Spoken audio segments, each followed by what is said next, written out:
Seja bem-vindo ao Seminário de Teologia e Vida Cristã Palavra da Vida. Você está em mais um curso de teologia cuja proposta é fazer alargar o seu conhecimento na área teológica, um curso descomplicado, contextualizado, provocativo, reflexivo e que faça sentido para a nossa vida cotidiana, porque entendemos que não só a construção conceitual da teologia, respeitando as correntes da teologia construída nesses quase 2000 anos, mas isso só não é suficiente. Nós pretendemos que a partir do entendimento bíblico, dos conceitos esclarecidos, nós possamos reproduzir isso em uma espiritualidade no nosso cotidiano e nas relações. Seja bem-vindo a mais uma aula do curso de teologia do Seminário de Teologia Palavra da Vida. Querem fazer alguma pergunta, de repente, da aula passada, que ficou aí sem muito esclarecimento, ou que surgiu uma dúvida ao longo da semana, lembrando de repente alguma fala, algum ponto,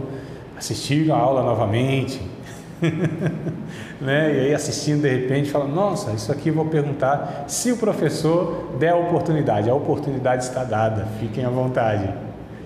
Não? Tá bom, então vamos dar a continuidade então. Vocês lembram do último ponto que nós falamos no finalzinho da aula? Tá fresquinho aí na mente de vocês? Anotaram alguma coisa? Pastoral. Sim. O que é o pastoral, né? A pastoral. Eu não sei se eu falei para vocês que, na verdade, não, isso eu sei que eu falei, né? Que em 1920, os fundamentalistas lá, aqueles irmãos mais zelosos, mais rígidos, mais... Porque assim, amados, a gente tem no islamismo, a gente tem aquela ala radical, né? Que é chamado de xiitas, né? São a ala mais radical. Embora não seja tão verdade isso, porque Saddam Hussein era sunita, o Bin Laden era sunita, mas tem essa fama aí que os xiitas são os mais radicais. E no nosso meio nós temos os xaatos, né? São aqueles bem radicais também. Então, em 1920, nós tínhamos esses irmãos xaatos, né? Esses radicais, que eles não queriam nenhuma identificação com o catolicismo, porque o catolicismo que tinha essa abordagem de pastoral da criança, pastoral do negro, pastoral da mulher, né? Que eram ministérios específicos que cuidavam aí dessas, nós vamos dizer, nossa, fica até difícil definir, mas seriam esses ministérios específicos mesmo, né? Esse público específico. Então você tinha lá o ministério, a pastoral da criança, dos abandonados, os órfãos, pastoral do negro, porque tinha, inclusive nos Estados Unidos, né, efervescendo o começo do século passado, a questão do racismo. Então a Igreja Católica até hoje ainda tem, né? Tem esses ministérios no catolicismo. E aí os irmãos, esse grupo de irmãos não quis se identificar, então eles excluíram essa questão do pastorado, mas isso é uma doutrina bíblica, é um ensinamento bíblico que todos nós possamos ser pessoas que cuidam de pessoas. Então a definição mais simples, eu acho que tem do pastorado é isso, gente que cuida de gente, simples assim, né? E aí a prática pastoral é a ação da igreja na sociedade com seus diversos ministérios.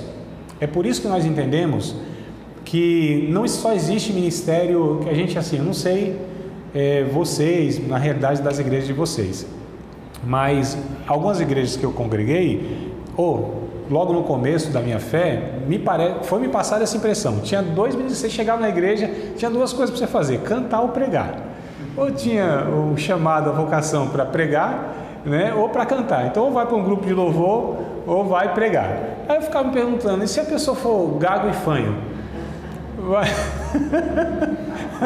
Vai para qual ministério, né? É gago e fanho, não canta e nem prega. Brincadeiras à parte, o ministério, há N possibilidades de exercer o ministério. Quando nós entendemos também ministério apenas como eclesiástico, no âmbito, né, de uma igreja, de uma estrutura de igreja, onde tem oficiais ou alguns tipos de liderança, aí a gente empobrece, limita, reduz muito, é um reducionismo muito grande que a gente tem da atividade do discípulo de Cristo no envio que nós recebemos de Jesus, para a gente ir mesmo, né, a todo mundo, influenciar as pessoas, servir as pessoas. A igreja é serva do mundo, a igreja, ela deve ser a extensão de Deus, deve ser a gente falou sobre, nós não somos o reino de Deus, mas somos aqueles que sinalizam o reino de Deus, né? Onde chega a igreja, onde chega um discípulo, uma discípula de Cristo, chega o próprio Cristo ali, chega o reino de Deus, deve chegar o reino de Deus com as suas virtudes, né? É um ser humano diferente, tem que ser um ser humano diferente, tem que ter alguma coisa diferente em nós. Não é possível que nós tenhamos uma semelhança tão grande com todas as outras pessoas que não foram alcançadas pelo Evangelho. Então, qual é a diferença que nós fazemos? Nós temos que fazer a diferença, né? E qual é a diferença que nós fazemos? É essa, quando a gente de fato dá atenção a uma pessoa. Isso não é comum, não é? Isso não é... Tanto é que as pessoas assim, hoje é difícil você chamar uma pessoa para tomar um café, né? Vamos tomar um café, qualquer hora a gente toma um café, mas que essa hora nunca chega. Cada um nas suas ocupações, cada um, né, com seus problemas. Cada vez mais a gente vai se fechando em nós mesmos, né, por uma série de motivos. Então, assim, uma pessoa que dá ouvido à outra, que se interessa pela outra pessoa, isso já é uma coisa, já é um diferencial. Uma pessoa se interessar, parar para ouvir a outra. A gente tem um hábito que é assim: irmão, tudo bem? Fala, tudo bem. Mas a gente tem um desespero do outro falar: não está bem, porque eu vou ter que ouvi-lo, né? Então a gente torce para falar: não, está tudo bem. E vai que o irmão fala: não está tudo bem. Eu falei: e agora? Por que eu perguntei? Vou ter que dar atenção, vou ter que me envolver com essa pessoa, vou ter que acompanhá-la, né? E de fato, a gente fica tão apavorado porque a gente tem como o tempo sendo equivalente a dinheiro. Não é um ditado que a gente tem? Tempo é dinheiro? Não, tempo é vida. Tempo não é dinheiro, tempo é vida. Então o tempo a gente tem que usá-lo para aquilo que concerne a vida e não apenas aos interesses materiais e à sobrevivência nessa terra. Então a coisa mais preciosa que nós temos, na verdade, são relacionamentos. Eu acho que a vida se resume em relacionamentos. E o problema maior que nós temos na humanidade são relacionamentos. Tanto é que o mandamento, né, principal mandamento, que resume tudo, é Mateus capítulo de número 22, verso 29, 30, não, 20, deixa eu ver. Mateus nem existe capítulo 29, tá? É Mateus capítulo 22, verso de número 29, aí sim, acho que é 29 diante. Capítulo 22, né? Deixa eu ver aqui que me perdi no versículo aqui na referência. Capítulo 22, acho que é a partir do 29 mesmo, onde perguntam para Jesus. Eu até sei aqui de memória, de cor, só me perdi nos versículos, mas é o 34 ao 39, tá? Até o 40, né? Capítulo 22 de Mateus, verso 34 ao 40, chegaram para Jesus e perguntaram: Senhor, qual é o maior dos mandamentos aí, né? Até um fariseu, ele perguntou, e aí um doutor da lei, um advogado da lei, algumas versões vão estar advogado da lei, perito da lei, doutor da lei, interrogou Jesus, dizendo: Senhor, qual é o grande mandamento? E aí Jesus diz de um mandamento que se desdobra em 3 aspectos. Na verdade, essa é a questão, é um mandamento apenas: amar a Deus, que se desdobra em outros relacionamentos, né? Então, ame a Deus, teu próximo, como a ti mesmo. Disso depende toda a lei, todos os profetas, ou seja, todos os ensinos dependem desse mandamento. É o mandamento mater, é o mandamento que é o principal, que se pode até procurar fazer os outros, mas se não faz isso aqui, você não está fazendo nada, né? Então, o que Jesus vai falar são sobre relacionamentos. A vida de todos nós é resumido em relacionamentos. O grande problema, o pecado entrou no mundo e afetou os relacionamentos com Deus, com o próximo e conosco. Isso o Evangelho pretende resolver. Com Deus está tudo tranquilo, nós já fomos apaziguados. Jesus é a nossa paz. Jesus já é aquele que nos trouxe, né, a reconciliação com Deus. E aí falta então dois aspectos do relacionamento para a gente resolver. Com os outros, que aí depende muito do outro, porque a Bíblia diz: se depender de nós, a gente, né, tem que fazer a nossa parte. Quantos estiverem em vocês, dependendo de vocês, tem de paz com todos os homens. Mas o problema é que num relacionamento existe mais de um. E também tem a questão de que tem pessoas que nem elas mesmas se entendem, são mal resolvidas, falam consigo mesmas e não são loucas, não tem distúrbios mentais, né? Falam consigo mesmo. Essa complexidade do ser humano falar consigo, a gente vê isso no Salmo 43, por exemplo, verso de número 5, né? Se não me falha a memória, 43, verso 5, verso 8, 42, verso 5, verso 8, 43, verso 5, são bem semelhantes aí, esses salmos aí. Se vocês quiserem conferir, vão conferindo aí, que de repente eu estou passando alguma informação aqui, algum versículo equivocado, né? Seria muito bom vocês terem essa prática, não só comigo, mas todo mundo que vocês ouvirem citando o texto bíblico, vocês fossem conferir lá. Aprender com os crentes de Bereia, faziam isso, né? E olha que era Paulo pregando, não era o Andrezinho não, né? Então 42, o verso de número 5 diz assim: porque está abatido a minha alma, porque te perturbas dentro de mim? Espera em Deus, pois ainda louvarei na salvação da sua presença. Verso número 11: porque está abatido a minha alma, porque te perturba dentro de mim? Espera em Deus, pois ainda o louvarei, Ele é a salvação da minha face e o meu Deus. 43, verso 5: porque está abatido a minha alma, e porque te perturbas dentro de mim? Espera em Deus, pois ainda o louvarei, Ele é a salvação da minha face e Deus meu. Então, olha a realidade do salmista nos mostrando essa complexidade, né? A psicologia vai falar do ego, o id, o ego, superego, né? Essa complexidade que nós temos, consciente, subconsciente, enfim. Nós dialogamos uma complexidade conosco, nós falamos com Deus e nós temos um relacionamento com o próximo. Então, o que eu quero dizer é que tudo isso precisa ser equacionado, e só vai ser equacionado o dia que nós entendemos, discípulos de Cristo, que devemos servir as pessoas, que vivemos não para nós mesmos, e sim para os outros. Nós vamos falar aqui sobre alguns conceitos, né, da humanidade, e um deles a gente vai ver, aliás, a gente chama de conceito sociofilosófico. Daqui a pouco eu vou falar para vocês, e aí vocês vão entender o que eu quero aqui passar nessa introdução, né? Eu coloquei aqui, anotei que outro fator interessante nas ações dessas 3 igrejas, né, que nós falamos, lembra das 3 igrejas? Jerusalém, Antioquia e Éfeso, né? Essas 3 aí. Elas tinham um perfil de liderança colegiada, também acho que eu pontuei isso, né? Nelas havia suas nuances, como essa diversidade contribuiu para o desenvolvimento do seu ministério ou dos ministérios, proporcionando ampla atuação do Espírito Santo. A gente vê isso em Filipenses capítulo 1, versículos de número 2, por exemplo, né? Só para dar um exemplo aqui dessa minha afirmação, em Filipenses capítulo de número 1, versículos de número, aliás, 1 e 2, tá? Capítulo 1, verso 1 e verso 2. Paulo e Timóteo, servos de Jesus Cristo, a todos os santos em Cristo Jesus que estão em Filipos, com os bispos e diáconos. Olha só: graça a vós e paz da parte de Deus, nosso Pai, e da do Senhor Jesus Cristo. Mas é um que vai enfatizar a liderança lá, que era exercida por bispos e diáconos. Eu não sei se eu falei para vocês, mas são termos equivalentes, a gente chama de intercambiáveis, né? É a mesma pessoa: pastor, bispo, presbítero e ancião, tá? Essas 3 palavras, esses 4 termos referem-se a uma única pessoa. Nós conhecemos hoje como pastor. É que algumas igrejas dividem, né? Pastor, presbítero, bispo, mas assim, biblicamente falando, é uma figura só que tem 4 atribuições. Então, pastoreia, presbitera, né? Supervisiona, que é o bispo, e a figura do ancião de respeito, mas é uma única pessoa. Depois a gente trabalha, se vocês tiverem dúvida em outra ocasião, ou me perguntem lá pelo WhatsApp, e eu dou as referências e explico um pouquinho melhor, só para ganhar tempo aqui.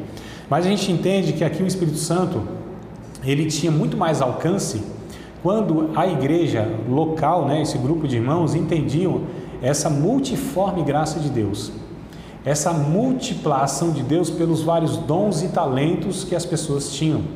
E a gente, quando fala de dons e talentos, a gente não só está se referindo, nós não estamos nos referindo apenas a dons carismáticos ou ministeriais, né? Então, são lá os 5 ministérios que tem em Efésios capítulo 4, verso 11, por exemplo: apóstolo, profeta, evangelista, pastor e doutor. Não é isso apenas. A gente não está falando apenas dos dons que está em 1 Coríntios capítulo 12, por exemplo, né? Acho que é do verso 3 em diante lá, alguma coisa assim, que vai dizer sobre o dom da profecia, da variedade de língua, interpretação de língua, dons da fé, dons de curar, dom de profecia, dom da sabedoria da palavra, da ciência da palavra, de discernir espíritos, enfim. Não são esses dons carismáticos apenas. A gente está falando de toda a habilidade, de toda a ferramenta que nós temos como dom de Deus, que eu acho que eu falei para vocês em Tiago capítulo 1, verso 17, falei para vocês na aula passada sobre esse texto, lembra? Todo dom perfeito, toda boa dádiva vem de Deus. Então tudo que são os dons naturais que nós chamamos, né? Há dons ministeriais, dons espirituais, que são os carismáticos, e dons naturais, que é tudo que o ser humano pode desenvolver como habilidade. Tudo. É por isso que a gente entende que um discípulo de Cristo, tudo que ele faz, deve fazer no entendimento que aquilo é um dom de Deus. E se é um dom de Deus, é um presente de Deus, tem uma finalidade santa. E precisa contribuir para o benefício, né, da humanidade de alguma forma. E não apenas para que ele possa usufruir daquilo lá. Então esse é um entendimento bíblico na história, tá certo? Que a gente elabora aí, tá? E aí, amados, eu estou na verdade concluindo, né, a aula passada, né? Eu quero, a partir então desse entendimento, falar para vocês a necessidade que nós temos de entender o mundo, entender a demanda do mundo, entender como esse mundo, como ele vem sofrendo, porque a história não é linear, né? A gente não tem assim só um pensamento, pelo contrário. Quando a gente pega todo o Antigo Testamento, a gente percebe que Deus vem trabalhando gradualmente na formação, na compreensão, no entendimento de quem Ele é para a nação de Israel. Então é por isso que o Antigo Testamento é uma revelação parcial, né? É algo que não é completo. O Novo Testamento sim veio a plenitude da revelação, que é o próprio Cristo, a própria pessoa de Jesus. Ele é o Verbo de Deus, né? Então, o Novo Testamento a gente entende que é essa plenitude da revelação em Cristo Jesus. Como diz Hebreus capítulo 1, versículo de número 1, inclusive, né? Hebreus 1:1. Havendo Deus antigamente falado de muitas maneiras aos pais pelos profetas, nesses últimos dias tem nos falado pelo Filho. Então, o Filho é a plenitude da revelação de Deus, tá? Jesus é a maior revelação de Deus. É o paradigma que o ser humano tinha carência. É a revelação da divindade que o ser humano não tinha claramente. Então, queria saber quem era. Quer saber quem é Deus? Olha para Jesus. Está lá Deus, né? Jesus pergunta para os discípulos lá no capítulo 14 de João, por exemplo, porque pediram assim: a gente quer ver o Pai, a gente quer ver Deus, mostra-nos Deus. Pergunta bem básica, simples, né? Eles só queriam ver Deus, ninguém mais. Quer ver Deus. Aí Jesus responde: mas vocês não têm me visto? Eu estou há tanto tempo com vocês, quem vê a mim vê o Pai. Então, quer conhecer Deus? Olha para Jesus. E o ser humano? Quem era o paradigma do ser humano? Quem era o ser humano para ser assim exemplificado como uma referência, modelo? Quem era? Abraão não foi. Isaac, Jacó, muito menos. José até um menino da hora, gente boa, mas também parece que não era, né? Moisés também não, embora seja mais manso, mas matou lá, cometeu um suicídio, o cabo parece que não era tão manso assim. Josué, acho que também não. Samuel, tenho desconfiança que também não foi. Saul, muito menos. Davizão meio complicado, mulherengo, né? Embora tem diversas outras qualidades que até cobrem essa, mas não era também um exemplo de ser humano. E tantos outros que a gente pegar, e todos os outros, aliás, que a gente pegar. Mas a gente quer ver o paradigma, o parâmetro de um ser humano? Jesus. Então Jesus era Deus como era, o ser humano como deveria ser. É isso que a gente entende, né?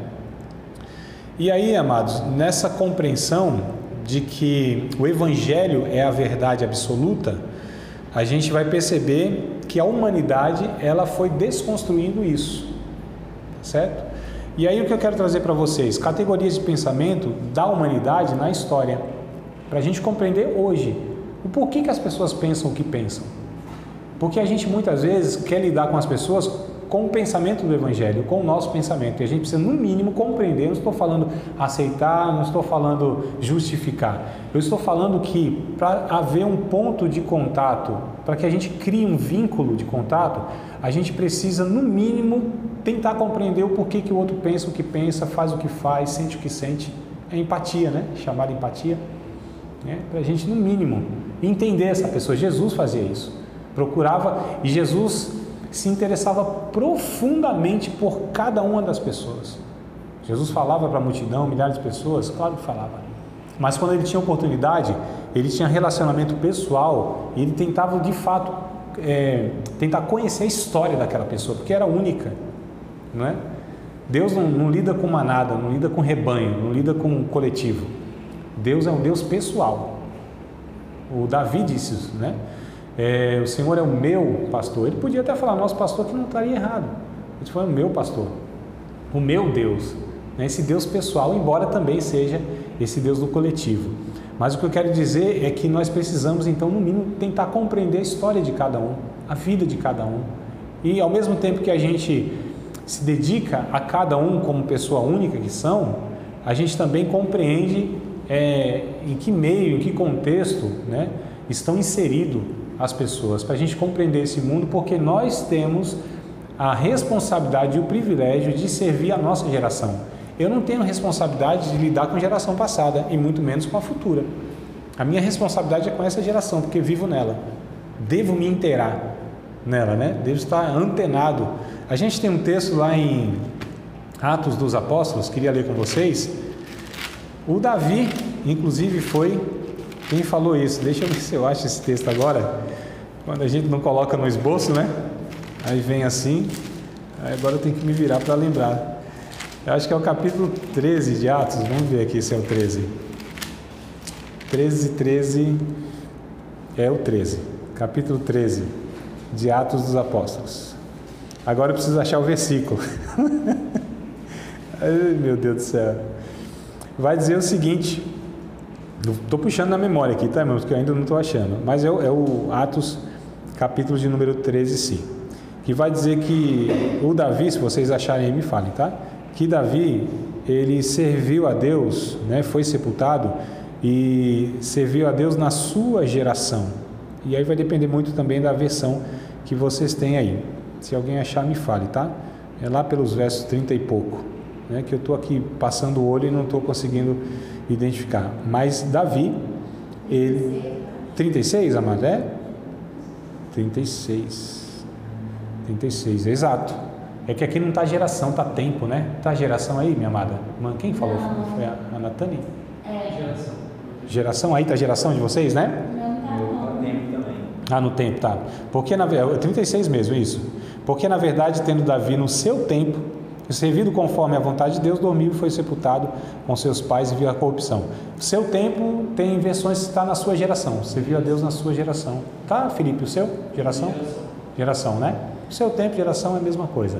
Então, Davi serviu a Deus na sua geração. Isso nos traz então, uma realidade que nós temos a responsabilidade de servir a Deus na nossa geração. Compreendê-la, para dar respostas, inclusive, àquilo que a nossa geração, a nossa sociedade está perguntando. Porque só o Evangelho tem respostas adequadas para as perguntas, para as indagações, né, que a sociedade faz, que a humanidade faz. A humanidade está perdida, amados, desde sempre. E nós temos as respostas adequadas. Nós somos portadores da verdade de Deus, né? E aí o que acontece? Só para a gente entender um pouco aí desse processo na história de pensamento. Bom, na antiguidade, eu digo antiguidade, Cristo para trás, tá? Embora na época de Cristo ainda havia essa mentalidade, né? Esse coletivo consciente, né? Ou esse coletivo inconsciente, né? Havia até a época de Cristo. Ou seja, a gente fala de antiguidade. Como que os seres humanos pensavam? Como que as civilizações pensavam? Que referência que elas tinham para falar, não, daqui que a gente tira a conclusão e daqui que a gente vai se norteando? Era o mundo, a criação. A gente chama de heliocêntrico, né? Ou seja, pegando um texto de Josué, capítulo 10, versículo de número 12, por exemplo, a gente vai ver uma linguagem lá bem interessante, que é a seguinte: a Bíblia vai dizer, está escrito lá, que Deus parou o sol e a lua para que Josué pudesse vencer a peleja naquele dia. O sol e a lua pararam, não é isso? Aí eu pergunto, calma aí, mas é isso mesmo que acontece?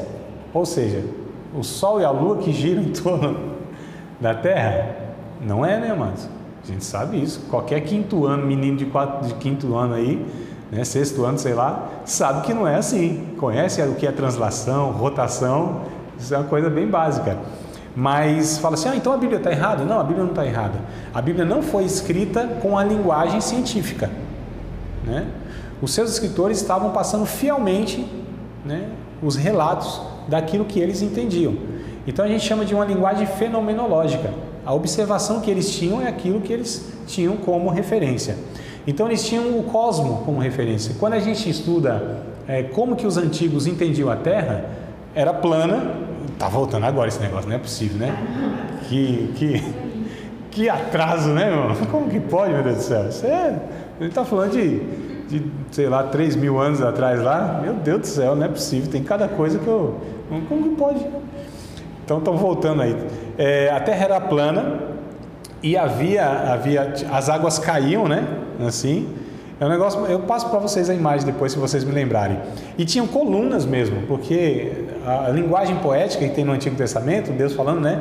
Para Jó, por exemplo, que é um livro poético, a linguagem poética, ela dizia assim que fundou as bases da terra. Então eles tinham em mente que era uma abóbada, um semicírculo, né?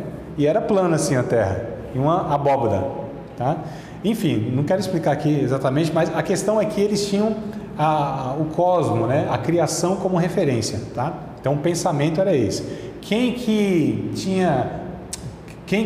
Onde se buscava, melhor dizendo, a referência para você falar, para você concluir verdades e tudo mais, o parâmetro era o mundo, o cosmo. Os astrônomos não são astrólogos, os astrônomos eram os cientistas que eles tinham então suas referências, né, por conta de todo esse conhecimento aí. Era a ciência da época, né? E aí o que acontece? Depois de Jesus, ano 300 e pouco, 312, 313, existe uma mudança no mundo, onde quem agora é referência para a verdade já não é mais o cosmos, já não é mais a criação. Quem é? A igreja. Vai passar mais ou menos 1000 anos a igreja ditando o que é e o que não é, em todas as áreas da vida. Então lá de 312, 313 a 1300 e alguma coisa. A igreja, então a gente fala que o mundo era teocêntrico. Quem determinava o que era verdade? A igreja. Na área científica, na religião, na política, na economia, na cultura. A igreja que falava o que era certo e o que não era certo. Quantos cientistas foram, inclusive, chamados, né, para se retratar das suas afirmações? Galileu Galilei, Copérnico, enfim, um bocado de gente aí foi chamado pela igreja. Por quê? Porque eles estavam falando contra aquilo que a igreja falava, né? Lutero, né? Então, Lutero já... Lutero faz outra divisão aí, né? Bem interessante, a gente vai chegar aí. Então, até Lutero, 1517, né? Então, eu falei até 1300 e pouco, que aí começa já uma transição para a mudança, 1300 e pouco para 1517, né? Então, até 1517, então a gente vai colocar pontualmente aí, era teocêntrico, era a igreja, entre aspas, era Deus, né, que era referência, mas Deus, assim, expressado pela igreja, que a gente sabe que não era Deus, né? Era a religião. A gente chama de conceito teocêntrico. Aí sim, veio Lutero. Lutero, ele foi o estupim, né, da reforma. E aí, a partir da reforma, aconteceu 5 eventos históricos, que esses 5 eventos mudou os paradigmas. Como eu disse, a igreja, ela determinava o que era cultura na política, na economia, na religião e na ciência. Então, Lutero é aquele que traz a reforma. Então, 5 eventos na história: a reforma, a chamada Renascença, o iluminismo, o racionalismo, a Revolução Francesa e a Revolução Industrial. A partir disso aqui, então já não era mais Deus, entre aspas, né? Já não era mais a igreja. A referência para todas essas afirmações não era mais a igreja, a religião que ditava. E aí sim, né, a reforma trouxe essa mudança aí, que foi o início. A Renascença é um movimento cultural que se deu na Europa, principalmente na Itália, em outros países também, mas na Itália, onde os artistas, né, porque assim, o Leonardo da Vinci pintava alguma coisa, a igreja não concordava, ele tinha que se retratar lá também. Mas a partir daí desse movimento, porque a reforma desbancou os poderes da igreja católica, né? Mundialmente falando, era um império, a igreja católica que mandava e desmandava. Os papas, eles eram líderes religiosos com efeito político e militar também, como inclusive era até bem pouco tempo, ainda tinha muita influência, né? Talvez década de 80, os papas ainda tinham muita influência sobre os países. De lá para cá que o negócio foi declinando. Mas aí, a Renascença, esse movimento de cultura mesmo, ele foi se desvinculando da igreja. O racionalismo, aí vieram os pensadores, os filósofos, né? René Descartes, agora, Hegel, é um bocado de gente, aí não vou lembrar, e muito menos na sequência. Enfim, o que acontece agora? Acontece que há outro paradigma, outra referência. Quem é? É o homem, já não é mais Deus, já não é mais religião. É o homem que determina, né? É o conhecimento, é o racionalismo, que é o iluminismo. Então eles vêm quase que sequencial, e eles vêm contribuindo um para o outro, essa mudança. Então até aquele momento as pessoas tinham assim, Deus como sendo, a religião como sendo aquele que regrava a sua vida em tudo, todos os aspectos. Agora já foi mudando tudo isso, não é? E aí a gente entra aqui também o antropocentrismo, ou seja, o homem como centro de tudo. Você já viu uma imagem que tem o homem assim e assim, né? Quer dizer, o homem é o paradigma, é a referência de tudo, né? Pelo homem se explica o mundo, a natureza, enfim, tudo.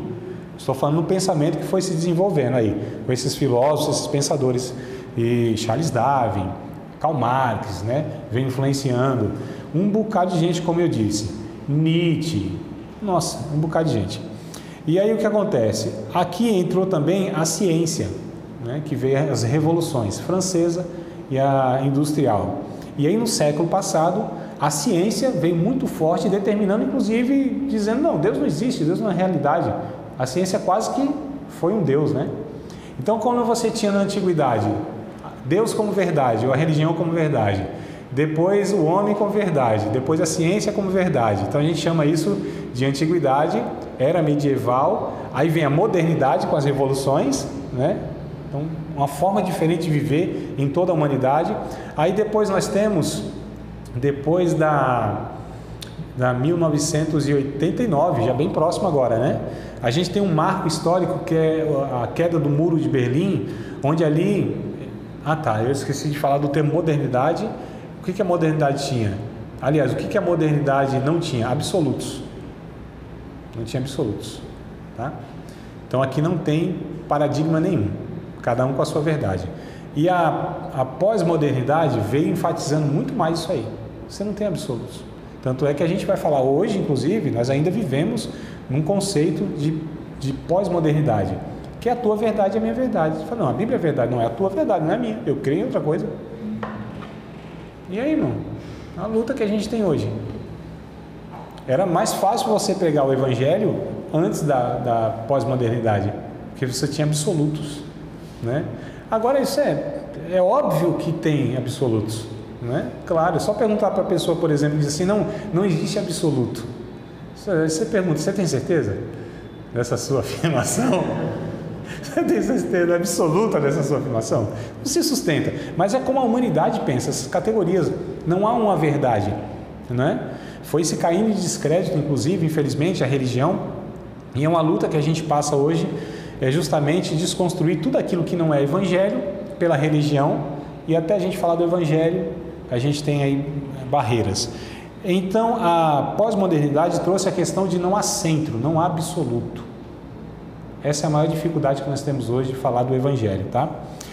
E alguns entendem que já nós estamos entrando na hipermodernidade. Em outros termos aqui, ó, que eu coloquei, antiguidade, era medieval, pré-modernidade, modernidade, pós-modernidade e hipermodernidade, que é o que nós estamos vivendo agora. Eu estou falando isso com afirmações da sociologia, tá? Ciências sociais é que vem trabalhando essas questões, né? Que é a ciência que estuda todas essas mudanças, né? Na sociedade, os paradigmas e tal. O que a hipermodernidade traz? Porque nós temos características em cada uma delas, né? E aí eu vou falar também de outros pontos aqui se vocês quiserem anotar, que é o narcisismo, o hedonismo, o pragmatismo, o imediatismo, o individualismo e o esteticismo. Vou falar de novo com mais calma. É muito ismo, né? Esses ismos aqui complicam a nossa vida. Aí os irmãos pensam, né? Não dá nem vontade de falar língua estranha, não tem nada a ver com o evangelho esse negócio. Então vamos lá, irmãos. São conceitos sociofilosóficos, como eu falei. O narcisismo é um deles. O narcisismo, eu vou explicar, né? Pontuar cada um deles. Narcisismo, o hedonismo, pragmatismo, olha aí, o imediatismo, o individualismo e o esteticismo. Bom, o narcisismo diz respeito, e tudo isso aqui faz parte de valores que as pessoas têm nas suas vidas. Hoje eu estou dizendo. O narcisismo é aquela ideia de que a pessoa ela é a melhor em detrimento das outras. É quase aquela que se beija, né? Quando olha o espelho. Eu me amo, não posso mais viver sem mim. Vocês lembram dessa música aí? Não. Eu me amo, não posso mais viver sem mim. É antiga, né? É quase da era medieval. Então, o narcisismo é essa pessoa que acha que ela deve ser privilegiada em detrimento do coletivo. É o que a gente vive. Não dá conta hoje de criar mais leis para grupos, né? Essa fragmentação que a gente vive, isso na verdade é a perda do senso de coletividade de raça, que é a humana. Então onde a gente vai parar? Com todas essas questões de lei para um, lei para outro, em detrimento do outro. Essa é a questão. O coletivo está se perdendo, inclusive dentro das igrejas. Eu não sei se eu falei para vocês em alguma aula, mas observem, as músicas que nós cantamos tem muito nome pessoal possessivo. Meu, minha, meus, minhas, né? Perdeu-se aquela ideia de coletivo, nosso, como família, nosso Deus, comunidade.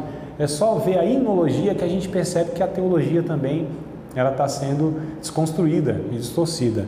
Então o narcisismo é o cara que ele acha que ele tem que ser servido, ele é a vítima do mundo, né? Ele é o único que tem. Então é muito complicado isso aqui. É o egoísmo elevado a, sei lá, quanta enésima potência. É o cara que ele mergulha nele mesmo, né? Ele acha que ele é o único do mundo. É muito complicado isso aí. É o avesso do evangelho, né? O evangelho você renuncia a si mesmo, você não se anula. É diferente. Não há anulação do eu, mas há renúncia, né, do eu, porque nós nascemos e nós fomos resgatados para servir o outro. Deus nos salva e a segunda preocupação de Deus é que a gente se preocupe com a salvação do outro. Então, é por aí que vai o evangelho. O hedonismo é o segundo conceito sociofilosófico, que é a busca pelo prazer. As pessoas pensam que a vida é constituída de prazeres. E aí a gente tem uma geração fraca, uma geração que não lida com a frustração, não sabe lidar com a frustração, porque acha que a vida é só de prazeres, né? Entram em relacionamentos e os casamentos vão por água abaixo, em menos de um ano muitas vezes, porque as pessoas pensam que casamento é para ser feliz. Casamento para ser feliz? Claro que não. Alguém diz que o casamento Deus criou para moldar o nosso caráter. Não há felicidade no outro. Felicidade só há em Cristo Jesus, né? O evangelho pode gerar, pode nos completar e pode gerar em nós alegrias e felicidades legítimas. O casamento parece que é um desafio onde a gente precisa renunciar muito mais, né? Então, pergunta, você quer casar para ser feliz? Não, faz qualquer outra coisa. Ser feliz não. Né? Então é claro que o casamento é uma bênção de Deus, fato.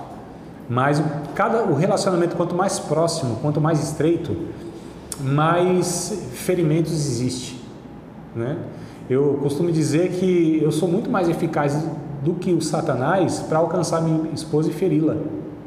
Muito mais rápido, muito mais eficaz, muito mais veloz. Satanás não consegue fazer o que eu faço com a minha esposa, né? Porque é um relacionamento estreito. Ela nem tem nada com o diabo, ela tem comigo. Então eu importo para ela, eu que estou dentro dela, não é o diabo. Então ele não tem tanta capacidade, porque ele não tem relacionamento. E a gente não é afetado por pessoas que a gente não importa, né? As pessoas não estão dentro de nós, é por isso que a gente fala, as pessoas são importantes, elas foram importadas, né? E as pessoas hedonistas, elas pensam que a vida é constituída de prazeres. Eu tenho para mim na minha experiência de vida, sei que eu não sou parâmetro para ninguém, eu não sou, né? Mas eu tenho para mim que a vida ela é constituída muito mais de tristezas, frustrações, decepções e dificuldades, adversidades. Os irmãos estão ficando até desanimados, né? Do que alegrias profundas. Tenho para mim. Eu não quero dizer que a vida é ruim, é melancólica. Eu não sou melancólico, eu não sou desanimado, não sou pessimista, não. Eu sou um realista esperançoso, é diferente.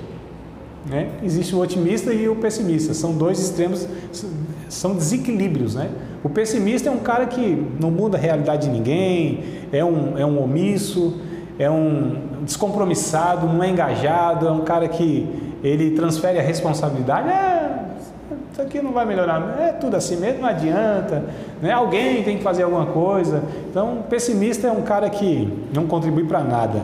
O otimista é um inocente alienado. Você então, né, acha que não, irmão, existe uma realidade muito difícil, mas nós temos esperança. Então, nós temos que ser um realista esperançoso. Eu acho que isso aqui é o ponto de equilíbrio. Depois me ajuda, minha amada, se é isso mesmo, se eu estou indo bem aqui, viu? Me ajuda aí. E aí o hedonismo, né? Essa busca do prazer. Pessoas estão vindo para a igreja, muitas vezes ouvindo o evangelho, e elas estão, da mesma forma que vêm, abandonam o evangelho, porque ouvem um evangelho que não é evangelho, que é uma oferta de prazer, de alegria, de bênção, de socorro, de prosperidade, de que se você fizer tudo certinho, Deus também vai fazer tudo certinho, tudo a seu favor. É a proposta que Satanás fez para Jesus. Olha só, essa ideia de que se você fizer tudo certinho, você vai comer o melhor dessa terra. Você é filho de Deus, né? Essa ideia, essa prosperidade falsa. Satanás que teve essa proposta. Nem Jesus pensou num negócio tão bom assim, hein? De ter o melhor nessa terra e ainda herdar o céu, né? Não, Jesus pelo contrário disse que aqui é sofrimento, é dificuldade, é renúncia, né? São aflições, mas nem por isso a nossa vida é ruim, pelo contrário, o Evangelho é que vem nos dando condição para que a gente possa lidar com tudo isso, administrar tudo isso e ainda ter uma vida abençoada. Porque o Evangelho nos transporta para uma realidade eterna e não trabalha apenas com essa existência pueril, finita, material que... Porque assim, a gente pensa que o material é o concreto, né? Que o material é o concreto e a gente remete ao espiritual como o abstrato. Não, mas é o contrário. Como que uma coisa pode ser concreta se ela vai se desfazer? Porque tudo que é concreto aqui vai se acabar um dia.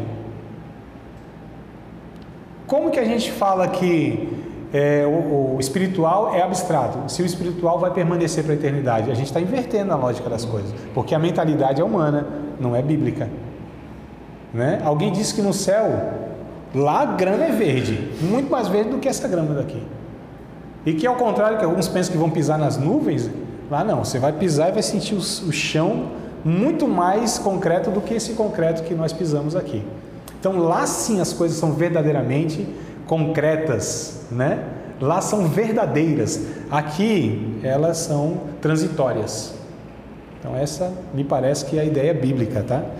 E aí o pragmatismo é outro conceito complicado que nós temos e também tudo isso afeta o Evangelho, tudo isso afeta a nossa convivência na comunidade de fé. Porque o pragmatismo... Irmãos, eu lido com alguns questionamentos que é assim, André, mas você está falando que isso é errado, mas isso dá certo. Pragmatismo é isso, né? Quer dizer, deu certo, é certo.